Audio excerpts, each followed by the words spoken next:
Bismillahirrahmanirrahim. Assalamualaikum warahmatullahi wabarakatuh.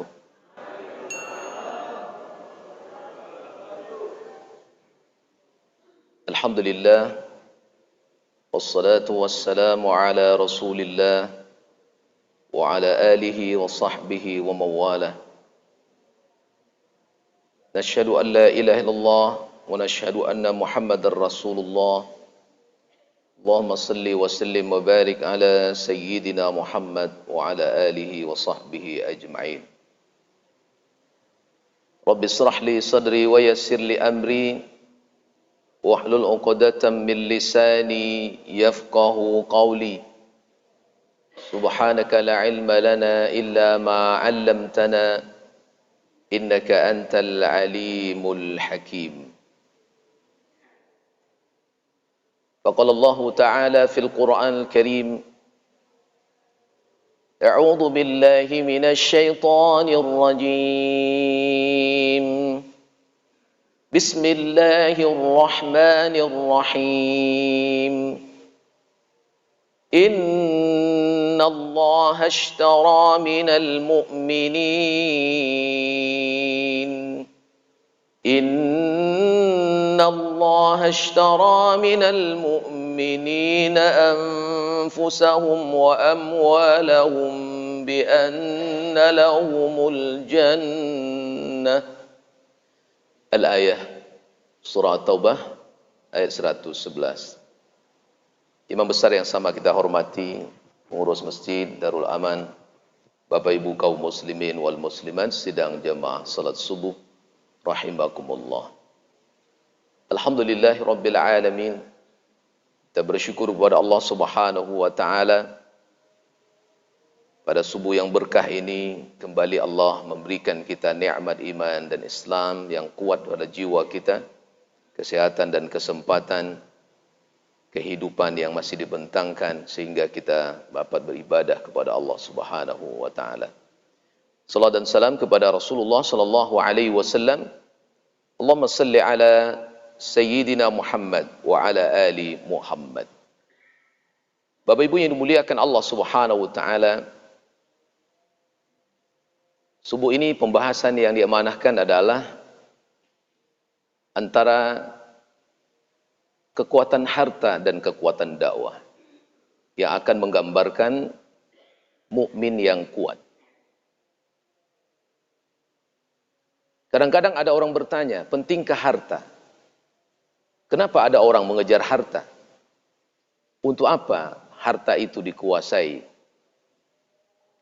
Dalam kajian keislaman, Al-Quran telah menentukan bahwa harta itu termasuk hal yang fundamental bagi kehidupan seorang mukmin.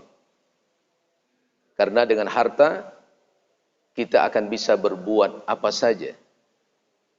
Tergantung apakah harta itu berada di tangan orang yang baik atau di tangan orang yang tidak baik. Disinilah peran kita sebagai seorang mukmin, sebagai seorang muslim. Allah amanahkan ada tanggung jawab terhadap harta yang mesti ditunaikan. Maka oleh karena itu kaum muslimin, harta-harta itu mesti harus dikuasai oleh orang-orang yang beriman. Ketika Nabi SAW menyebutkan al-mu'minul qawiyyu khairun wa ahabbu ilallah minal mu'minid dha'if. Seorang mukmin yang kuat itu lebih baik dan lebih dicintai oleh Allah Subhanahu wa taala daripada mukmin yang lemah. Baik lemah secara akidahnya, lemah secara ilmunya, ataupun lemah secara harta.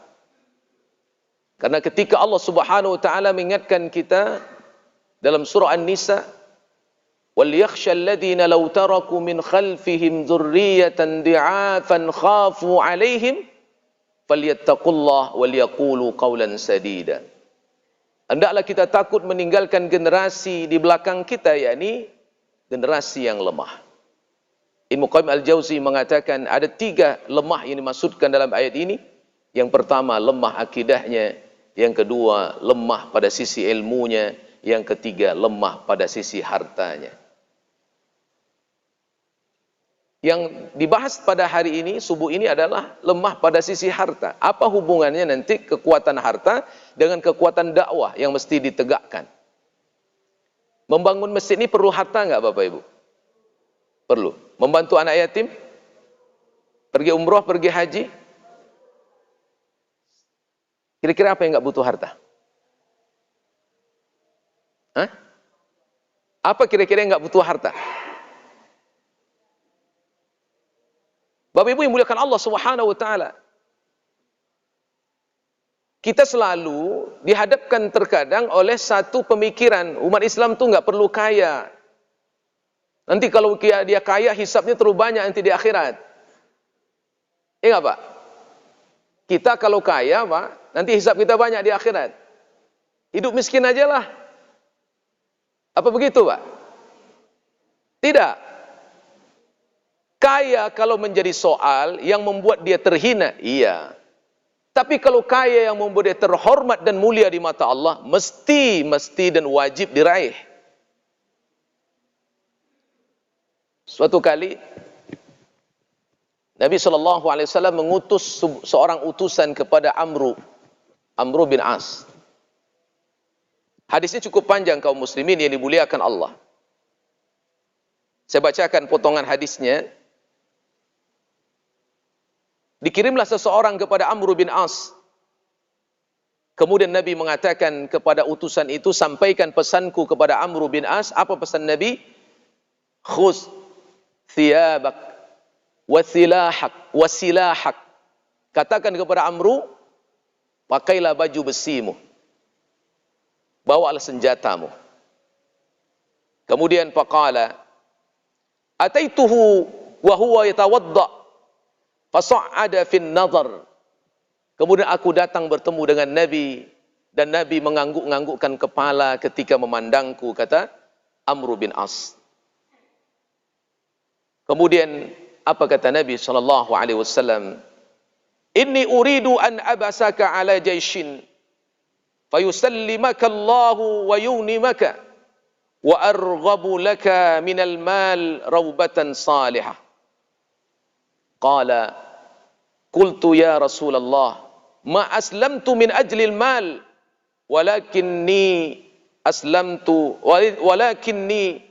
Rasulullah.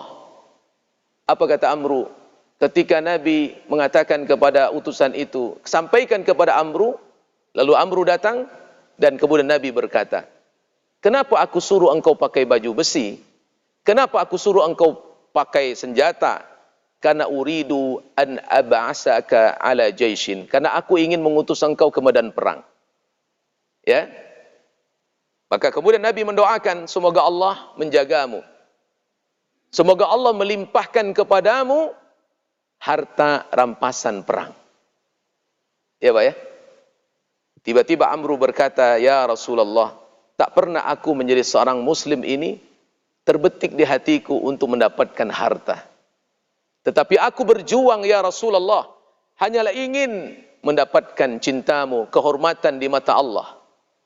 Tetapi apa kata Nabi di akhir kalimatnya?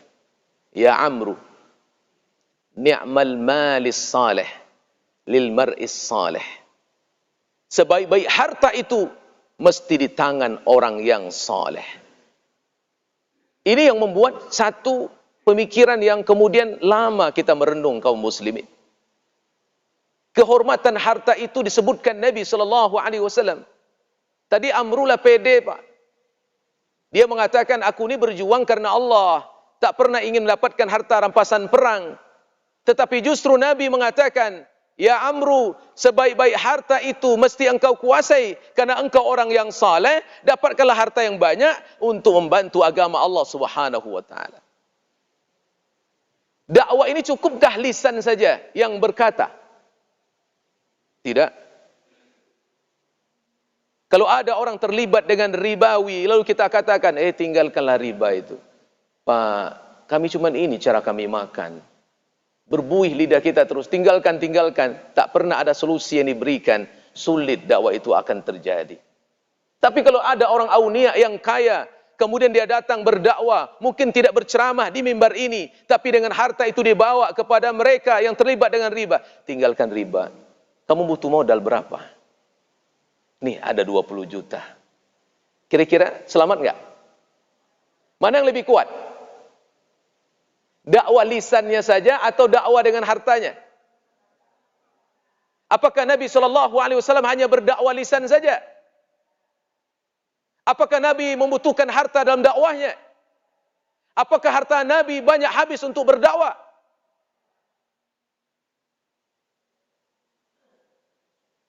Khadijah, saudagar kaya, istri pertama Rasulullah. Nabi pedagang sukses. Usia 8 tahun Nabi sudah diajarkan berdagang oleh pamannya ke Syam. 12 tahun Nabi sudah berdagang mandiri. 17 tahun Nabi sweet 17 sudah financial freedom. Nabi itu sudah financial freedom, Pak. Bebas ekonominya. 17 tahun. Anak muda kita 17 tahun pandai ngapa, Pak?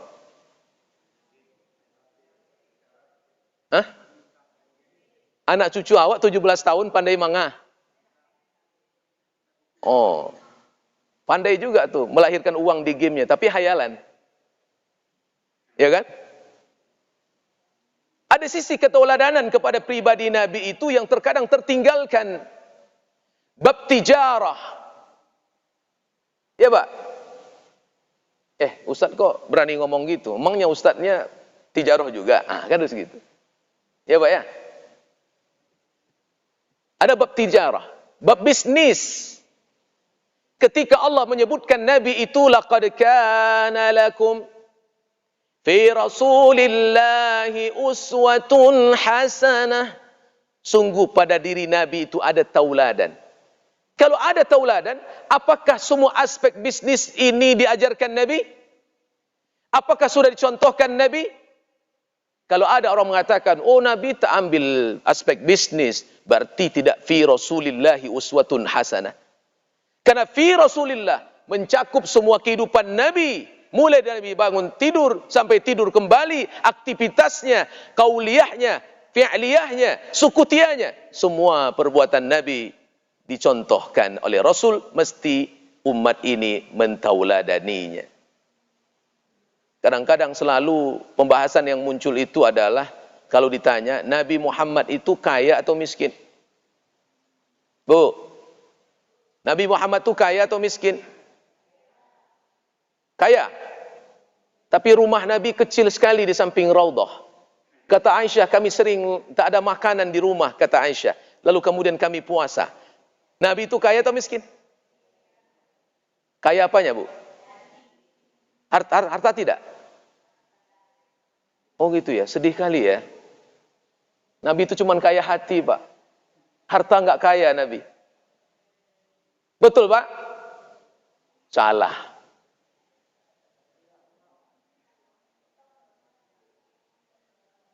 Khadijah itu saudagar kaya.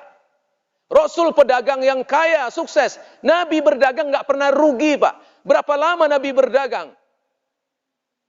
Usia perdagangan Nabi itu, Bapak Ibu, 25 tahun. Usia kerasulan Nabi adalah 23 tahun. Mana yang lama Nabi berdagang ketimbang menjadi Rasul? Lebih lama Nabi berdagang. Itulah yang menopang dakwah Nabi sallallahu alaihi wasallam. Maka Khadijah semua hartanya dihabiskan untuk Islam, sampai ada riwayat mengatakan Aisyah menangis. Lalu kemudian Nabi bertanya, "Apa yang kau tangiskan?" "Ya Rasul, terasa usia ini makin dekat. Aku khawatir belum sempurna memperjuangkan Islam. Andaikan tulang belulangku ketika aku wafat masih dibutuhkan untuk membangun jembatan Islam, gali kuburku, pertautkan tulang belulangku, asalkan Islam tegak di muka bumi." Itu Khadijah, Pak. Makanya subuh-subuh begini bawa uang ke masjid, Pak. Mana kota infaknya? Udah selesai? Oh, hebat di sini ya. Yang dimasukkan piti-piti baru atau piti-piti luswah? Ya mana aja lah kok. Ini kadang-kadang bendahara masjid sering lambat pulang ke rumah. Istrinya bertanya, kok Ramadan ini agak lambat abang pulang? Biasanya agak cepat. Banyak kali duit itu yang dihitung. Bukan banyak mah. Payah tagak piti itu. Hah? Ya Pak ya? Dia mau beli surga dengan harga murah atau mahal?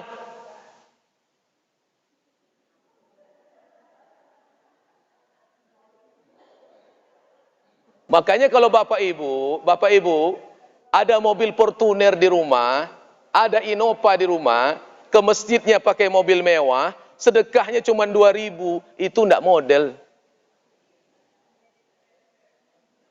Bahasa anak muda kini enggak cuan. Ya kan? Sepatu 1 juta, cik. Sedekah 2.000-nya. Minta serugo Firdaus pula. Nangis pula mintanya tuh. Ya Allah.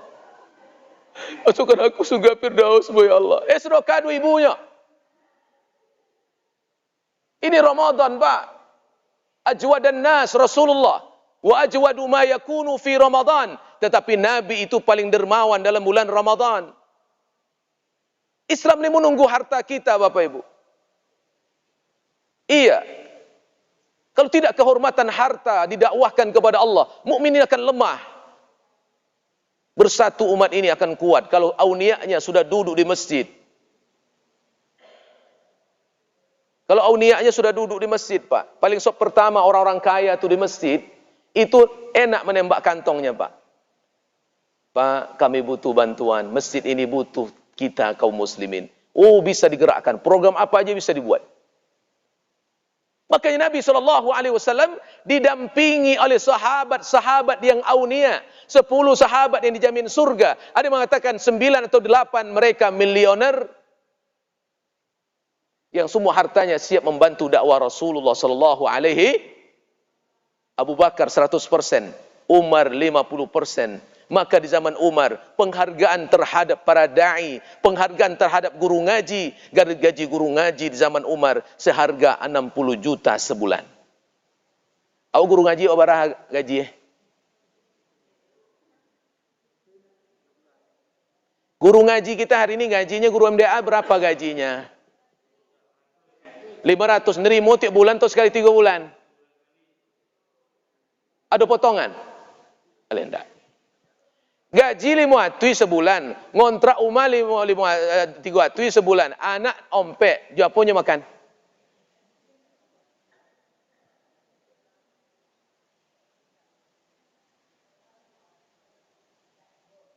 Berat dia, Bapak. Wibawa Islam itu akan lemah kaum muslimin. Akan diharga orang. Inilah kehormatan kita. Nabi menyebutkan sebaik-baik harta itu tangan orang yang beriman. Kalau bapak orang beriman, orangnya kaya, dermawan, ini selesai. Kalau ada 10 orang yang dermawan kaya di tempat ini, lalu masjid butuh bantuan, datang kepada 1 orang. Pak, kita Ramadan ini butuh agak 2 miliar. Ambo 1 miliar ya? Minus atau plus? Kalau 1 miliar 1 orang, dia 10 butuh 2 miliar, ya berapa plusnya, Pak? 8 miliar. 8 miliar itu apa uangnya? Tuh, mana saudara-saudara muslim yang lemah ekonominya. Masjid harus menjadi pusat peradaban dan pemberdayaan kaum muslimin. Itu dibangun Rasulullah sallallahu alaihi wasallam. Ya, Pak. Makanya kita belajar, Pak. Setelah masuk belajar jadi imam, belajar berbisnis. Ada bisnisnya, Ustaz? Ada. Belum besar, iya. Tapi sedang berproses. Apa namanya? Miso Pak Imam. Oh, promosi, Ustaz? Enggak, mengenalkan saja. Ya kan? Kenapa Bapak Ibu yang muliakan Allah? Karena itu wibawa. Karena itu wibawa kita. Ya? Udah sampai, Pak, ke tempat saya? Belum? Belum. Enggak apa-apa. Ya? Berarti next-nya boleh. Ya Bapak Ibu yang muliakan Allah Subhanahu wa ta'ala. Kenapa? Ini bagian dari dakwah. Saya ketemu dengan Dr. Mawardi. Dia katakan, Adinda, Ustaz, seriuskan bisnismu. Itu jihadmu. Saya ketemu dengan pengusaha yang hebat di Bandung. Kami safar sebelum Covid bersama ke rumah beliau. Dulu pernah saya sampaikan mungkin di sini. Beliau rumahnya enggak besar, Pak. Usaha yang perusahaannya puluhan, ya, mendekati 50 perusahaannya. Tetapi rumahnya dia bilang tipe 21. Bingung saya menerjemahkannya. Apa tuh rumah tipe 21? Ketika sampai di rumah beliau, duduk sarapan pagi, ya, ternyata 21 itu adalah 2 hektar satu rumah. Ya, Pak ya. Di garasi mobilnya ada beberapa mobil mewah. Harga 2 miliar, ada 1,5 miliar. Kolam renang. Semua tamunya ada kamar tidurnya. Beliaulah orang yang lebih awal tidurnya. Jam 9 sampai jam 10 itu sudah tidur. Karena jam 3 wajib bangun setiap malam tahajud dan munajat kepada Allah. Di level manajer beliau dibelikan mobil, tapi diwajibkan salat malam. Sedekahnya belum banyak. Sedekahnya setahun sekitar 20 miliar. Ya, Pak. Lalu dia bertanya kepada kami. Saya ditanya, Pak Imam? Ya. Bisnismu ada? Ada. Berapa omsetmu? Sekian. Kalau itu hasil rezeki yang Allah titipkan kepadamu, cukuplah untuk dirimu, cukuplah untuk anak dan keluargamu. Selesai. Tapi kalau niatmu berbisnis itu untuk membangun agama Allah biayanya unlimited. Tidak ada batasnya. Maka teruslah berjuang. Maka kalian jangan takjub melihat hartaku ini. Semua ini milik Allah. Kalau Allah ingin ambil sekarang, aku miskin, aku siap miskin. Karena semua tidak ada dulu, lalu Allah titipkan ada. Allah akan ambil, pasti akan pergi bersama. Dan lebih awal mungkin dari diriku, atau aku lebih awal pergi ketimbang harta ini. Maka jangan kalian takjub melihat harta ini. Tetapi cemburulah kalian menengok orang-orang yang dititipkan harta, tapi mereka saleh, mau membangun agama Allah. Disitulah kehormatan kita kaum muslimin. Ya Bapak Ibu,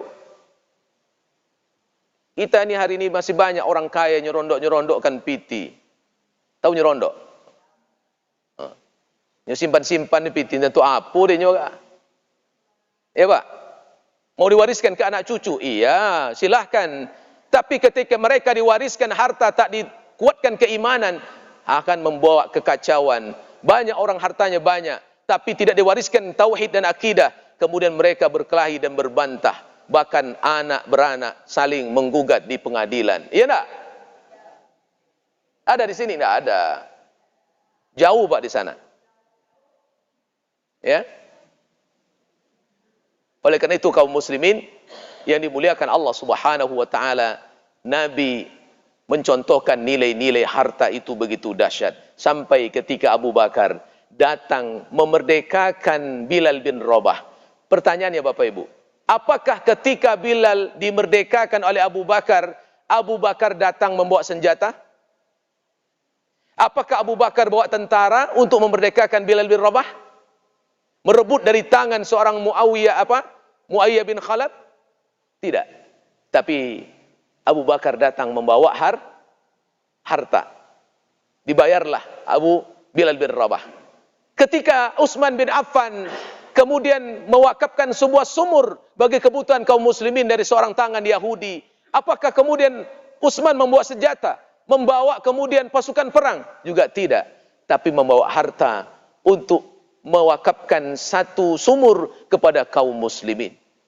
Artinya kaum muslimin, peran harta itu sangat penting untuk meninggikan derajat posisi dakwah kaum muslimin ini sampai kepada objek dakwah yang lebih fokus. Oleh karena itu, mari bersama kita himpun semangat kita dalam mendapatkan harta, karena itu kewajiban yang Allah perintahkan kepada kita.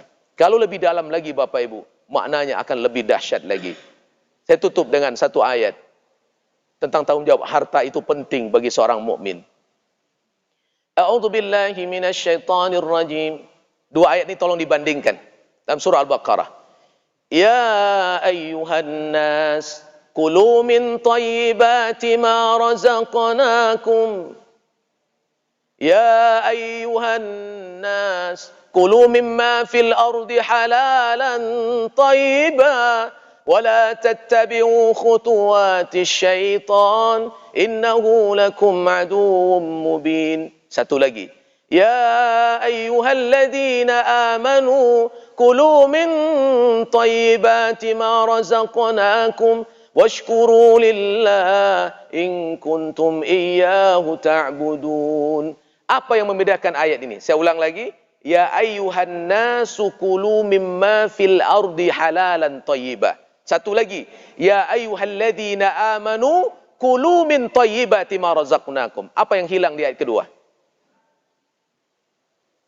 Kata halal. Di ayat pertama, ya ayuhan nas kulu mimma fil ardi halalan. Ayat kedua, ya ayyuhalladzina amanu kulu min tayyibati ma razaqnakum. Apa maknanya? Orang yang beriman itu soal hartanya wajib clear. Kalau hartanya tidak clear, tidak ada wibawa Islam. Yang disedekahkan ini piti maliang. Ada enggak wibawa Islamnya? Maka saya ketemu jamaah, umrohnya sudah 5 kali. Pak, sering umroh? Iya Ustaz. Ini membersihkan harta. Dulu mungkin banyak harta korup, harta ini. Maka saya bawa umroh. Mana pula bisa harta maling dibawa umroh? Enggak akan bersih. Bapak Ibu bukan Allah. Maka tanggung jawab harta itu berat Bapak Ibu. Soal makan dan minum itu berat. Maka apa kata Allah? Ya ayyuhalladzina amanu kulu min tayyibati ma razaqnakum washkuru lillah in kuntum iyyahu ta'budun. Syarat pengabdian, syarat diterimanya amal adalah tanggung jawab harta menjadi penting untuk dipikirkan. Ya Bu, Bu, kalau ada apa membawa piti banyak pulang ke rumah, ibu tanya nak di mana piti itu? Ini kancang jawab. Ibu tahu gaji apa? Kau 15 juta sebulannya. Yang kini kau yang membawa piti 50 juta, berapa selisihnya? 35 juta. Ibu tanya nak, bang, yang 35 kau dari mana tibonya kau bang? Apa kata apa tadi?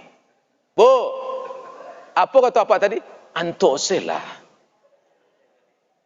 Ngapa pula banyak-banyak tanya? Kan mama banyak hajat kebutuhan kan? Iya juga sih pak. Kalau ibu lali silent sele, antuk sele, atulah sama ibu japa. Tapi kalau ibu berkata begini, pak, kami tak sudi uang yang kau bawa pulang dari uang yang haram. Karena neraka akan menanti kita dibakar nanti di akhirat. Bang, jangankan 35 juta bang, 35 miliar pun tanganku aku lebarkan untuk menerimanya. Asalkan halal, ketimbang 30 juta tapi haram. Nanggung bang, 35 miliar sekalian. Bukan terasa ibu-ibu tu. Nya kalau ibu-ibu, kalau bicara piti, dia kayaknya. Ya. Suai bu? Tuh. Ya kan? Ibu harus ambil bagian. Kami bapak-bapak ini bisa lurus jalan kami kalau ibu menasihati yang baik-baik setiap keluar dari rumah. Bang, yang halal yang baik. Kami tak sanggup yang haram. Jangan katakan, banyak ya bang ya. Aku tak peduli halal atau haram. Itu orang ganti portuner bang. Aku kijang kapsul taruisnya. Harus abang dapatkan tuh. Oh, hancur kami dibuatnya. Ya kan? Boleh jadi kami suami tergelincir bukan karena kami mau tergelincir, tapi karena banyak tuntutan dari istri rumah yang membuat kami tergelincir. Tapi ibu-ibu di sini ibu soleha semua. InsyaAllah. Ini ibu-ibu yang bawa kami ke surga semua. Mengingatkan kami, saling mengingatkan. Suami bawa ke surga, ibu juga bawa ke surga. Sama-sama klop ke surga. Ya Bapak Ibu, maka mari kuatkan pondasi semangat kita. Maka beri motivasilah anak-anak muda kita. Saya sampaikan di mana-mana, Bapak Ibu. Kalau kamu sarjana, saya bilang, kawan-kawan, saya bilang, kalau anda sudah sarjana, masih minta uang sama makmu, malulah engkau sarjana. Cuman kadang-kadang sarjana zaman kini gengsinya tinggi. Dia melamar ke tempat saya sarjana. Saya ujiannya sederhana. Kamu sarjana? Iya. Siap enggak nyuci piring? Kalau bakarui kan yangnya, enggak lulus. Bakarui kan yang responnya langsung, wajahnya berubah, enggak lulus. Tidak akan saya ACC. Tapi kalau dia berkata begini, Ustaz, Apapun yang Ustaz berikan pekerjaan, aku siap. Karena aku ingin merubah. Iku gaya nak tanggung. Baju necis. Rambut mengkilat. Kantong tebal. Isi koran. Minta piti sama mak. Nanti 5 tahun, 10 tahun kemudian masih berjalan buat jazah, tenteng. Masih melamar pekerjaan. 45 masih melamar je baru. 55 masih melamar je baru. Maka kita akan tertinggal. Kalau kita mau jadi penonton di negeri ini, nanti kita jadi penonton saja. Tapi orang-orang luar akan masuk ke sini, menguasai di sini. Kalau kita enggak bangkit sebagai anak muda, diberikan tauhid yang hebat, kuatkan pondasinya, hebatkan mindsetnya, karena Allah telah menanam mindset yang hebat dalam diri seorang mukmin. Wa minhum may yaqulu rabbana atina fid dunya hasanah wa fil akhirati hasanah wa qina adzaban nar. Itu mindset yang hebat yang ditanamkan oleh Allah. Hei orang yang beriman, kamu mesti bahagia di sini dulu. Bagaimana kita akan bahagia kalau seandainya kita masih terjajah? Terjajah dalam makna apa? Karena kita tak bisa mendapatkan harta yang halal, karena tak mau mendapatkan, bukan tidak dapat, tidak bekerja keras untuk mendapatkannya. Terakhir yang kedua. Ya, datang seorang pemuda kepada Nabi. Nabi ini orang paling dermawan, Pak. Pemuda ini minta bantuan. Aku tak makan ya Rasul, berilah aku makan. Apakah Nabi kasih? Pak, Nabi yang dermawan ini ngasih enggak makan ke pemuda ini? Karena Nabi menengok badannya tegap, perkasa. Nabi tak kasih. Nabi tanya, di rumahmu ada apa? Ada selimut yang mulai agak lapuk. Ada bejana yang mulai berlobang. Engkau bawa bejana ini ke hadapanku. Ambil dulu ke rumahmu. Dibawa. Dilelang oleh Nabi. Sahabatku, siapa yang mau ganti bejana ini sekian dirham? Dapatlah uang 2 dirham. Dikasih 1 dirham untuk kebutuhan hidupmu. 1 dirham lagi engkau belikan kampak. Engkau cari sesuatu. Jangan bertemu dengan diriku, kata Nabi, selama 10 hari lamanya. Lalu pemuda ini pergi berusaha. Setelah 10 hari dia datang kepada Nabi dan bisa membawa uang 10 dirham. Apa kata Nabi? Engkau bukan miskin, tapi mentalmu yang miskin selama ini. Buktinya engkau bisa bawa 10 dirham. Hari ini banyak orang miskin, bukan miskin, tapi mentalnya yang miskin karena tak berubah nasibnya untuk bangkit mengejar harapan demi kejayaan, kehormatan di mata Allah Subhanahu wa taala. Nabi tak suka umatnya minta-minta, tapi Nabi suka umatnya yadul ulya khairum min yadis sufla. Subhanakallahumma wa bihamdik asyhadu an la ilaha illa anta astaghfiruka wa atubu ilaik. Assalamualaikum warahmatullahi wabarakatuh.